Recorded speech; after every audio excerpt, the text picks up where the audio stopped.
എല്ലാവർക്കും കഥാലോകത്തിലേക്ക് സ്വാഗതം. ഇന്ന് പറയാൻ പോകുന്നത് ആദിപരാശക്തിയെ പറ്റിയാണ്. ഇപ്പോൾ നവരാത്രി കാലമാണല്ലോ. അപ്പോൾ ഇന്ന് നവരാത്രിയുടെ 2ാം ദിവസമാണ്. വ്യാഴാഴ്ചയാണ് നവരാത്രി ആരംഭിച്ചത്. ഇന്ന് വെള്ളി, അപ്പം വ്യാഴം വെള്ളി 2ാമത്തെ ദിവസമാണ് ഇന്ന് നവരാത്രിയുടെ. ആദ്യത്തെ ദിവസം നമ്മൾ ശൈലപുത്രി ദേവിയാണ് ആരാധിക്കുന്നത്. 2ാമത്തെ ദിവസം ബ്രഹ്മചാരിണി. അങ്ങനെ ഓരോ ദിവസവും ഓരോ ദേവിയുടെ ഭാവങ്ങളെയാണ് ആരാധിക്കുന്നത്. അതിനായിട്ട് പ്രത്യേകം സ്തോത്രങ്ങളും ഒക്കെ ഉണ്ട്. അപ്പം നവരാത്രി വ്രതം അനുഷ്ഠിക്കുന്നവരുണ്ട്, അല്ലാത്തവരുണ്ട്. അപ്പം വ്രതം അനുഷ്ഠിക്കാൻ സാധിക്കാത്തവരാണെങ്കിലും ദേവിയുടെ നാമങ്ങൾ ജപിക്കുന്നത് നല്ലതാണ്. അപ്പോൾ ഇന്ന് ദേവിയെ പറ്റിയാണ് പറയുന്നത്. ഓം ഗണപതേ നമ. അവിഘ്നമസ്തു. ആദിപരാശക്തി. പ്രളയകാലത്ത് ഒരു പേരാലിൻ്റെ ഇലയിൽ ഒരു ശിശുവായി കിടക്കുകയാണ് ഭഗവാൻ ശ്രീ മഹാവിഷ്ണു. മറ്റൊന്നും ഭഗവാന്റെ കാഴ്ചയിൽ കാണാനുമില്ല. അപ്പോൾ അദ്ദേഹം ഒരു അശരീരി കേട്ടു. സർവം ഖലിദ്വമേവാഹം നാന്യദാസ്തി സനാതനം. എല്ലാം ഞാൻ തന്നെയാണ്, ഞാൻ അല്ലാതെ മറ്റൊരു വസ്തുവും ലോകത്ത് നിത്യമായോ സത്യമായോ ഇല്ല. ഈ ധ്വനി കേട്ടിട്ട് ഭഗവാൻ അമ്പരന്നു. ആരാണിത്? ആരുടെ ശബ്ദമാണിത്? ഒന്നും കാണുന്നുമില്ല. അങ്ങനെ കിടന്നപ്പോൾ തേജസ്വിനിയായ ഒരു നാരീരൂപം ഭഗവാന്റെ തിരുമുമ്പിൽ പ്രകടമായി. ആ രൂപത്തിന് 4 തൃക്കൈകൾ ഉണ്ടായിരുന്നു. അവയിൽ ശംഖ്, ചക്ര, ഗദ, പദ്മായുധങ്ങളും ചുറ്റും രതി, ഭൂതി, ബുദ്ധി, മതി, കീർത്തി, സ്മൃതി, ധൃതി, ശ്രദ്ധ, മേധ, സ്വധ, സ്വാഹ, നിദ്ര, ഭയ, ഗതി, തുഷ്ടി, പുഷ്ടി, ക്ഷമ, ലജ്ജ, ജിംഹൃത്ത, തദ്രി മുതലായ ശക്തികളാൽ ആവൃതമായിരിക്കുന്നു. അവരെല്ലാം വിചിത്രായുധങ്ങൾ ധരിച്ചവരും ദിവ്യമായ ഭൂഷണങ്ങൾ ധരിച്ചവരുമായിരുന്നു. ഇത് കണ്ട ഭഗവാൻ അത്ഭുതപ്പെട്ടു. ഈ രൂപമാണ് നാരീരൂപത്തിലുള്ള നാരായണൻ. അമ്മേ നാരായണ. വിഷ്ണു ചിഹ്നങ്ങളോട് കൂടിയ ഈ ദേവി ആരായിരിക്കും? വിഷ്ണുവിൻ്റെ അത്ഭുതം കണ്ട ദേവി പറഞ്ഞു, അത്ഭുതപ്പെടേണ്ടതില്ല. സൃഷ്ടിയുടെ ആരംഭകാലങ്ങളിലെല്ലാം നാം ഇതേ രീതിയിൽ കാണാനുള്ളതല്ലേ. നിർഗുണയും ഗുണാതീതയുമായ ആദിപരാശക്തിയുടെ പ്രഭാവം നിമിത്തം ഗുണസ്വരൂപികളായ നാം സൃഷ്ടി പ്രക്രിയയ്ക്കായി പ്രകടമാകുന്നു.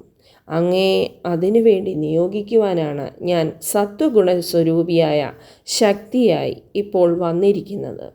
കേട്ടുകൊള്ളുക. അങ്ങയുടെ നാഭിയിൽ നിന്നും ബ്രഹ്മാവ് രജോ ഗുണപ്രധാനിയായി ഉണ്ടാകും.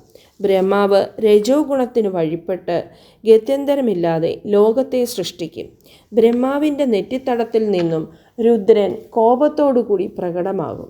ഇത് തമോ ഗുണസ്വരൂപമാണ്. ബ്രഹ്മാവ് സൃഷ്ടിച്ചതിനെയൊക്കെ തമോ ഗുണ സ്വരൂപമായ ഭഗവാൻ രുദ്രൻ സംഹരിക്കും. സത്വഗുണപ്രധാനിയായ ഹേ വിഷ്ണു, ബ്രഹ്മാവിൻ്റെ സൃഷ്ടിക്കും രുദ്രൻ്റെ സംഹാരത്തിനുമിടയിലുള്ള കാലം ഈ സൃഷ്ടിയെ അങ്ങ് വേണ്ടവണ്ണം സംരക്ഷിക്കുക. അതാണ് അങ്ങയുടെ കർത്തവ്യം. അതിന് അങ്ങയെ സഹായിക്കുന്ന സാത്വിക ശക്തിയാണ് ഞാൻ. ലോകസൃഷ്ടി ഉണ്ടായത് ഇപ്രകാരമാണ്. ഇതിൻ്റെ എല്ലാം ആധാരശില മൂലപ്രകൃതി മാത്രവും ഇതുതന്നെയാണ് സാക്ഷാൽ ആദിപരാശക്തി. പരാശക്തി ദേവി. സാമാന്യമായ ശാക്തേയ വിശ്വാസത്തിലും ഹൈന്ദവ വിശ്വാസത്തിലും പ്രധാന സ്ഥാനമുള്ള ഒരു ദൈവസങ്കല്പമാണ് പരാശക്തി അഥവാ ആദിപരാശക്തി. പരാശക്തി എന്നാൽ പരമമായ ഊർജം എന്നാണ് അർത്ഥം. തുടക്കത്തിലെ വലിയ ഊർജം എന്നതാണ് ആദിപരാശക്തി എന്ന വാക്കിൻ്റെ ലളിതമായ അർത്ഥം. ശാക്തേയ സമ്പ്രദായത്തിലെ ഏറ്റവും പ്രധാനപ്പെട്ട ദൈവമാണ് ഭഗവതിയായ ആദിപരാശക്തി. പൊതുവെ ഭഗവതി എന്ന് പറയുന്നത് ആദിപരാശക്തിയെയും ആ ഭഗവതിയുടെ വിവിധ ഭാവങ്ങളെയും തന്നെയാണ്. പ്രാചീന ഗോത്ര ആരാധനയിലും മാതൃദൈവസങ്കല്പത്തിലും ഹിന്ദു വിശ്വാസത്തിലും ദേവി പരാശക്തിയുടെ ആരാധന കാണാം. ഊർവരത, മണ്ണിൻ്റെ ഫലഭൂയിഷ്ടി, കാർഷിക സമൃദ്ധി, ഐശ്വര്യം, ബലം, യുദ്ധവിജയം, വിദ്യ എന്നിവ പരാശക്തിയുമായി ബന്ധപ്പെട്ട് കിടക്കുന്നു. ശാക്തേയ വിശ്വാസപ്രകാരം ആദിമൂല ഭഗവതിയാണ് ആദിപരാശക്തി. സ്ത്രൈണ സ്വഭാവത്തിലുള്ള പരമാത്മാവായിട്ടാണ് ആദിപരാശക്തിയെ സങ്കല്പിച്ചിരിക്കുന്നത്. സ്ത്രീയാണ് പ്രപഞ്ച സൃഷ്ടിയുടെ ആധാരം എന്ന സങ്കല്പത്തിൽ നിന്നാണ് ശാക്തേയർ ഭഗവതി ആരാധന തുടങ്ങിയത്. ശക്തി പൂജയിൽ സ്ത്രീകൾക്ക് വളരെ പ്രാധാന്യം നൽകുന്നതായി കാണാം. ഇവിടെ സ്ത്രീയെ മഹാശക്തിയുടെ പ്രതീകം ആയിട്ടാണ് കണക്കാക്കപ്പെടുന്നത്.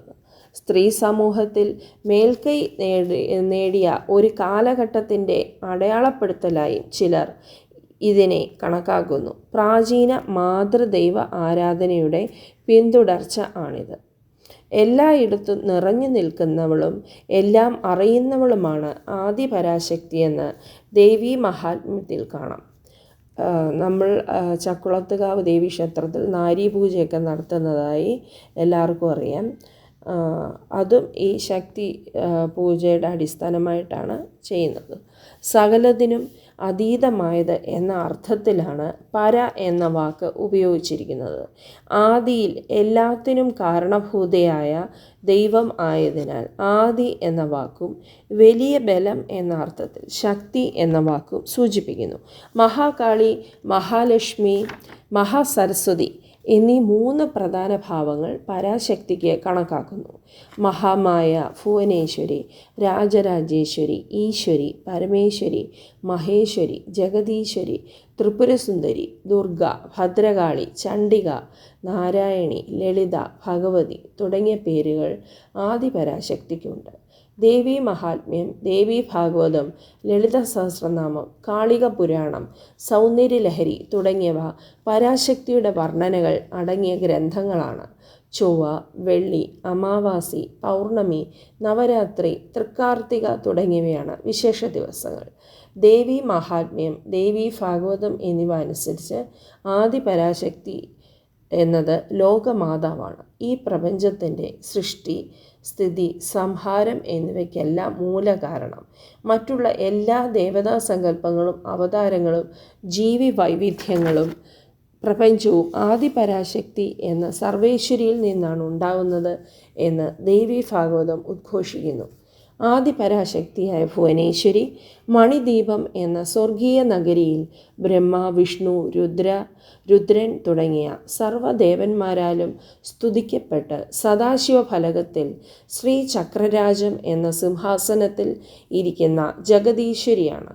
ആ സർവേശ്വരിയുടെ ഇരുവശത്തും ലക്ഷ്മിയും സരസ്വതിയും നിൽക്കുന്നു. ആ ഭഗവതിയുടെ 3 ഭാവങ്ങളാണ് മഹാകാളി, മഹാലക്ഷ്മി, മഹാസരസ്വതി എന്നിവർ. ഈ 3 ഭാവങ്ങളാണ് ഇച്ഛാശക്തി, ക്രിയാശക്തി, ജ്ഞാനശക്തി എന്ന രീതിയിൽ സങ്കല്പിക്കപ്പെടുന്നത്. ശരിയായ പ്രവർത്തനങ്ങൾ അല്ലെങ്കിൽ പ്രവൃത്തികൾ ചെയ്യാനുള്ള പ്രചോദനമായി ഇവ വ്യാഖ്യാനിക്കപ്പെടുന്നു. ഇവ യഥാക്രമം താമസിക, രാജസിക, സാത്വിക ഗുണങ്ങളുമായി വർണ്ണിക്കപ്പെടുന്നു. ഇതിൻ്റെ മറ്റൊരു വകഭേദമാണ് ബ്രഹ്മ, വിഷ്ണു, മഹേശ്വരന്മാർ എന്ന് ദേവീ ഭാഗവതം പ്രസ്താവിക്കുന്നു. ഈ ത്രിമൂർത്തികൾ പരാശക്തിയുടെ സാത്വിക, രാജസ, താമസ ഗുണങ്ങളിൽ നിന്നും ഉണ്ടായി എന്നും ശാക്തേയർ വിശ്വസിക്കുന്നു. ഇതാണ് ത്രിഗുണങ്ങൾ. ദേവീ മഹാത്മ്യത്തിൽ ത്രിമൂർത്തികളായ ബ്രഹ്മ, വിഷ്ണു, മഹേശ്വരന്മാരും ത്രിദേവിമാരായ ഉമ, ലക്ഷ്മി, സരസ്വതി തുടങ്ങിയവരും ആദിപരാശക്തിയായ മഹാലക്ഷ്മിയിൽ നിന്നാണ് അവതരിച്ചത്. കൂടാതെ മഹാകാളിയും മഹാസരസ്വതിയും മഹാലക്ഷ്മിയിൽ നിന്നും അവതരിച്ചവരാണ്. മഹിഷാസുരനെ വധിക്കാൻ സിംഹാരൂഢയായി സർവായുധധാരിണിയായി പരാശക്തി മഹാലക്ഷ്മിയായി അവതരിച്ചതായിട്ടാണ് വിശ്വസിക്കപ്പെടുന്നത്. ദുർഗയ്ക്കും ഭുവനേശ്വരിക്കും മഹാലക്ഷ്മിയുമായി ഭേദമില്ല എന്നും പറയുന്നു. പൂർണ്ണചന്ദ്രൻ ഉദിക്കുന്ന പൗർണമി ദിവസം ഭുവനേശ്വരി ദുർഗയായും അമാവാസി ദിവസം കാളിയായും സങ്കല്പിക്കപ്പെടുന്നു. മഹാമായ എന്ന പ്രസിദ്ധമായ പേര് ഭഗവതിയുടേതാണ്. ഭഗവാൻ ശ്രീ മഹാവിഷ്ണു എപ്പോഴും ധ്യാനിക്കുന്നത് ശ്രീ യോഗമായയാണ് എന്നാണ് പറയുന്നത്.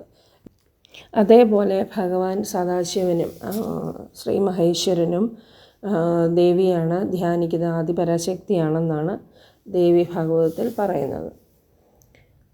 ശൈവ വിശ്വാസപ്രകാരം പരമശിവൻ്റെ പത്നിയാണ് ആദിശക്തിയായ സാക്ഷാൽ ലളിതാ ത്രിപുര സുന്ദരി. പഞ്ചഭൂതങ്ങളാൽ സമസ്തവും സൃഷ്ടിച്ചത് ശിവനും ശിവയും അർദ്ധനാരീശ്വര ശക്തിയായി ഇരുന്നു കൊണ്ടാണ്. ശിവനും ശക്തിക്കും 5 മുഖങ്ങളുണ്ട്.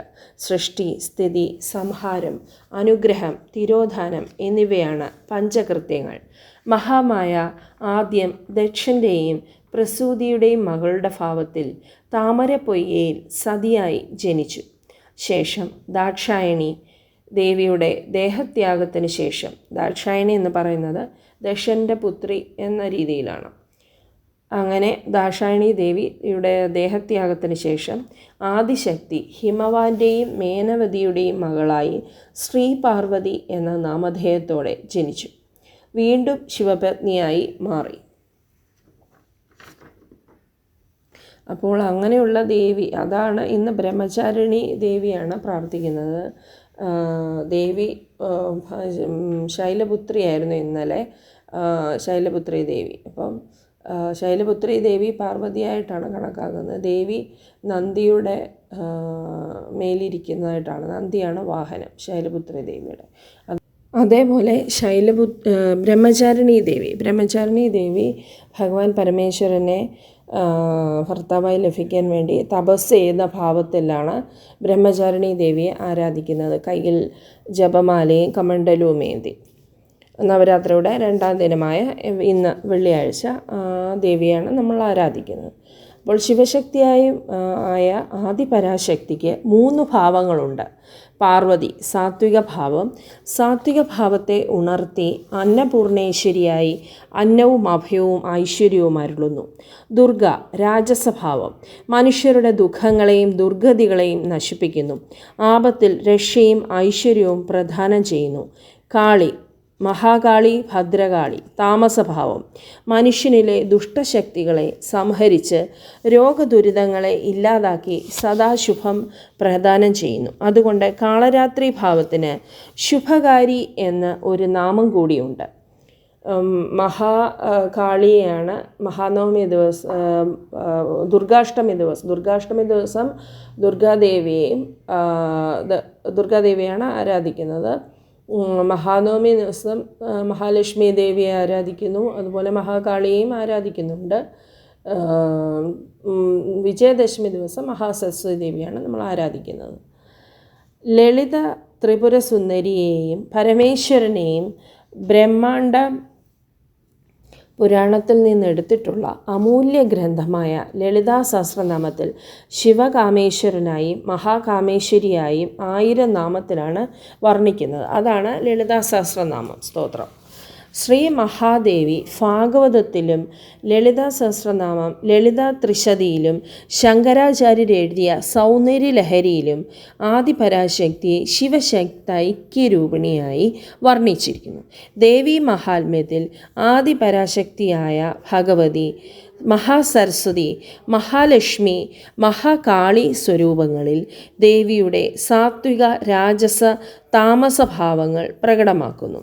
മാത്രമല്ല ശൈലപുത്രി, ബ്രഹ്മചാരിണി, ചന്ദ്രഖണ്ഡ, കൂഷ്മാണ്ഡ, സ്കന്ദമാത, കാർത്യായനി, കാളരാത്രി, മഹാഗൗരി, സിദ്ധിദാത്രി തുടങ്ങി 9 ഭാവങ്ങളിൽ നവദുർഗാരൂപങ്ങളെയും മറ്റു 10 ഭാവങ്ങളിൽ ദശമഹാവിദ്യകളായും 7 ഭാവങ്ങളിൽ സപ്തമാതാക്കളായും ഐശ്വര്യത്തിൻ്റെ 8 രൂപങ്ങളായി അഷ്ടലക്ഷ്മിമാരെയും വരച്ചു കാട്ടുന്നു. ശ്രീവിദ്യ ഉപാസന അഥവാ ശാക്തേയ സമ്പ്രദായത്തിന് വർണ്ണമോ ജാതിയോ ലിംഗമോ ഇല്ലാത്തതിനാലായിരിക്കാം, അഥവാ അത് ബാധകമല്ലാത്തതിനാലാവാം എല്ലാ വിഭാഗക്കാരുടെയും കുലദൈവമായി ഭഗവതി മാറിയത്. നമുക്ക് സാധാരണയായിട്ട് കുലദൈവമുണ്ട്. ഏതെങ്കിലും നമ്മുടെ അമ്മ വഴിയുള്ള ബന്ധത്തിലോ അല്ലെങ്കിൽ അച്ഛൻ വഴിയുള്ള ബന്ധത്തിലോ എല്ലാം കുലദേവതമാർ ഉണ്ടാകും. ഓരോ കുടുംബത്തിനും ഓരോ കുലദേവതമാർ ഉണ്ടാകും. ഹൈന്ദവ വിശ്വാസമനുസരിച്ച് ഇനി ശക്തി ദേവിയെ പറ്റിയാണ് പറയുന്നത്. ഹൈന്ദവ വിശ്വാസമനുസരിച്ച് വളരെയേറെ പ്രാധാന്യമുള്ള ഭഗവതിയാണ് ആദിപരാശക്തി. ഇത് ആദിപരാശക്തി ദേവിയെ പറ്റിയാണ് ഇതെല്ലാം പറയുന്നത്. ആദിപരാശക്തി ദേവിയാണ് പരാശക്തിയും ശക്തിയും എല്ലാം. നിർമ്മാണാത്മകമായ സ്ത്രൈണ സർഗശക്തിയാണ് ആദിശക്തി എന്ന് പരമാത്മാവാലോ ആശയത്താലോ സൂചിപ്പിക്കുന്നത്. സ്ത്രീയാണ് സൃഷ്ടിയുടെ അടിസ്ഥാനം എന്ന സങ്കല്പത്തിൽ നിന്നാണ് ശാക്തേയർ എന്ന് പറയുന്നത് ശക്തി ദേവിയെ ഉപാസിക്കുന്നവരെയാണ് ശാക്തേയർ എന്ന് പറയുന്നത്. ശാക്തേയർ ദേവി ഉപാസന സ്വീകരിച്ചത്. ശൈവ ശാക്തേയ മതങ്ങളിൽ സ്ത്രീക്ക് പുരുഷന് തുല്യമോ അതിനു മുകളിലോ സ്ഥാനം കൽപ്പിച്ചെന്ന് കാണാറുണ്ട്. ഈ ദേവിയാണ് സാക്ഷാൽ പരബ്രഹ്മമായി ആരാധിക്കുന്നത് എന്നാണ് ദേവി മഹാത്മ്യം പറയുന്നത്.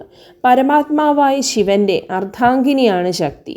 ശിവനും ശക്തിയും കൂടിച്ചേർന്നാണ് സമസ്ത പ്രപഞ്ചവും സൃഷ്ടിക്കപ്പെട്ടിട്ടുള്ളത്. പ്രകൃതി പുരുഷ സംയോഗമാണ് ചിത്രീകരിച്ചിരിക്കുന്നത്. ദേവി ഭാഗവതത്തിൽ വർണ്ണിക്കുന്നത് എല്ലാ ദൈവരൂപങ്ങളും, അതായത് എല്ലാ ദേവീ ദേവന്മാരും സാക്ഷാൽ പരാശക്തിയിൽ നിന്നാണ്, ആദിപരാശക്തിയിൽ നിന്നാണ് ഉത്ഭവിച്ചിട്ടുള്ളതെന്നും എല്ലാം ദേവിയിലാണ് സർവ്വതും ഒടുവിൽ ലയിക്കുന്നതും എന്നാണ് ദേവീഭാവത്തിൽ വർണ്ണിക്കുന്നത്. മഹാമായ ജഗദംബിക, ലളിത, ഭുവനേശ്വരി, പരമേശ്വരി, ചണ്ഡിക തുടങ്ങിയ വിവിധ നാമങ്ങൾ ശക്തിക്കുണ്ട്. രൂപമുള്ളതും ഇല്ലാത്തതുമായ വിവിധ ഭാവങ്ങൾ പരാശക്തിക്ക് ഉപാസകർ സങ്കല്പിക്കാറുണ്ട്. ശക്തി പൂജയ്ക്ക് ജാതിയോ വർണ്ണമോ ബാധകമല്ല.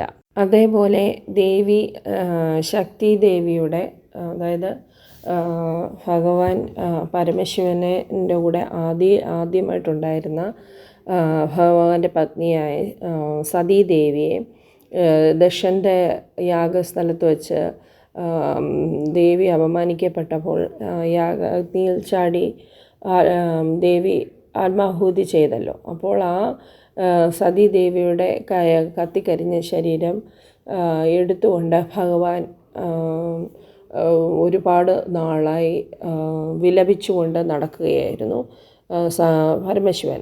അപ്പോൾ അങ്ങനെ ഭഗവാന്റെ കർത്തവ്യങ്ങൾ ചെയ്യാതെ ഈ ദേവിയുടെ ശരീരവും ഇങ്ങനെ ദുഃഖാർത്തനായി വിലപിച്ച് നടക്കുന്നത് കണ്ട് ഇതിനൊരു അന്ത്യം ഉണ്ടാകണമെന്ന് വിചാരിച്ചുകൊണ്ട് ഭഗവാൻ ശ്രീ മഹാവിഷ്ണു തൻ്റെ സുദർശന ചക്രത്താൽ ദേവിയുടെ ശരീരത്തിനെ 108 ശരീരപിണ്ഡങ്ങളായിട്ട് 108 ആയിട്ട് ഖണ്ഡിച്ചു എന്നാണ് പറയുന്നത്, ഭാഗങ്ങളായി. അത് 108 ശക്തിപീഠങ്ങൾ അവിടെയെല്ലാം ദേവിയുടെ ഭാഗങ്ങളെല്ലാം വീണ സ്ഥലമെല്ലാം 108 ശക്തിപീഠങ്ങളുണ്ടായി എന്നാണ് ഐതിഹ്യം. ഇതിൽ ഓരോ ഭാഗം വീണെടുത്തെല്ലാം ഓരോ പ്രത്യേകം ശക്തിപീഠങ്ങളുണ്ട്. ഇതിൽ ഈ ശക്തിപീഠങ്ങളിലെല്ലാം തന്നെ ഇതിനെ സംരക്ഷിച്ചുകൊണ്ട് ഭഗവാന്റെ രൗദ്രഭാവമായ കാലഭൈരവൻ ഓരോ ശക്തിപീഠത്തിലും ദേവിക്ക് കാവലായുണ്ട് എന്നാണ് പറയുന്നത്. വളരെയധികം മഹാത്മ്യമുള്ളതാണ് ഈ 108 ശക്തിപീഠങ്ങൾ. അങ്ങനെ ദേവിയെപ്പറ്റി പറഞ്ഞു കഴിഞ്ഞാൽ ഒരുപാട് പറയാനുണ്ട്. അപ്പോൾ തൽക്കാലം ഇത്രയും കൊണ്ട് നിർത്തുകയാണ്. ഇപ്പോൾ നവരാത്രി കാലമായിട്ട് നമുക്കെല്ലാവർക്കും ദേവിയെ പ്രാർത്ഥിക്കാം. അമ്മേ നാരായണ, ദേവി നാരായണ, ലക്ഷ്മി നാരായണ, ഭദ്രേ നാരായണ. എല്ലാവർക്കും നന്ദി.